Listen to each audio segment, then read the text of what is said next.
গাছ থেকে চরিত্র, শিকড় থেকে মূল্যবোধ এবং পাতা থেকে পরিবর্তন শেখো। আর সুন্দরবনের মতো বনে বাঘ সংরক্ষণ ভীষণভাবে জরুরি, কারণ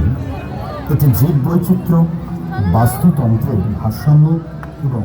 পরিবেশের স্বাস্থ্য রক্ষায় সাহায্য করে। সুন্দরবনের আদিবাসী সম্প্রদায়গুলি দৈনন্দিন জীবনে তাদের জীবিকা নির্বাহের জন্য মূলত যারা সুন্দরবনের মাঝে এবং কাঠুরিয়া বা বানান অর্থাৎ কাঠ কাটার শ্রমিক, কাঠ কাটার কাজ করেন, উভয় দেশের মানুষের সুন্দরবনের প্রশাসনের উপর নির্ভর করে জীবিকা নির্বাহ করে এবং সমস্ত প্রাণীদের আক্রমণ থেকে মানুষকে